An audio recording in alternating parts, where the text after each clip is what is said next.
Someone in our audience asked about the issue of smoking, which is, how do you and the president talk to Malia and Sasha about it, especially as the president has struggled with this issue himself? I guess first I have to ask, is He's totally kicked that habit? He stopped, and I have to say that I know that his ability to ultimately kick the habit was because of the girls, because they're at the age now where you can't hide. It's clear. And he would have to start having those conversations, because we discuss all the time. We talk about drugs, we talk about sex, we talk about smoking, we talk about it all. I mean, our motto is we've had all the talks that there are to have. I mean, Malia is very inquisitive and open, and our view is that, you know, you've got to approach kids where they are, and when they ask a question, you know, our reaction and how open and how comfortable we are with the topic really affects their willingness to share. So when it comes to smoking, we're, you know, very clear. It's not good for you. It's addicting.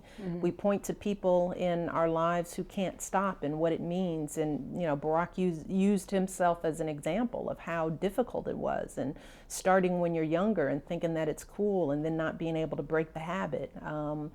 But I think that he didn't want to look his girls in the eye and tell them that they shouldn't do something that he was still doing. So they played an important role in him finally saying, I got to get this done. It wasn't the presidency, it wasn't the pressure from me, it wasn't even his own health, because he wasn't a big smoker. Right, it was sort of once in a while, stress. Right.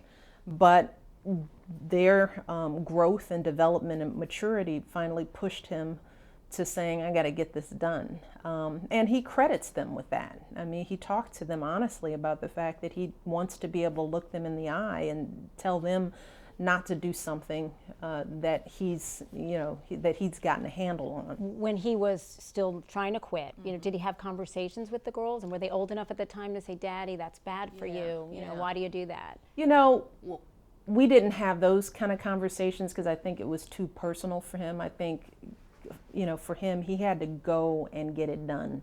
So when I knew that he was trying, we just didn't talk about it. I mean, I didn't think having additional pressure of how you doing today? Is it hard? Did you smoke? You know, it's so just hard. Let him, you know, develop his system of coping and work it out. And it was probably a year out that he was able to talk to the girls and say, I've quit. He felt comfortable saying, Dad quit.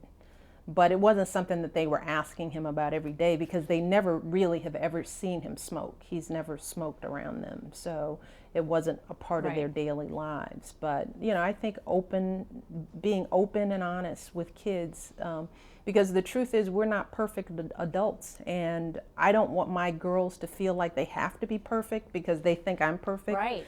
And my mom was good about this with us. I mean, my mom was very good about being honest and open about her imperfections. And I don't think my mom has too many vices. She's a smoker herself, grew up, and I remember my brother and we used to hide their cigarettes and dip them in hot sauce and break them up into little packs. And my mom's pretty stubborn about doing what's in her own mind, but she also recognized that this is a fault. You know, she never talked to us in any way other than don't smoke. Right. But, you know, her thing was don't follow me, be better than me. Absolutely. You know, so she taught us that you can be open and honest about your own shortcomings, and it doesn't necessarily mean your kids are going to adopt them, those shortcomings. It may mean that they embrace knowing those faults and they can move beyond them. So we just try to be honest and truthful with our kids, so that they always know that they're going to get the straight line from their mom and dad.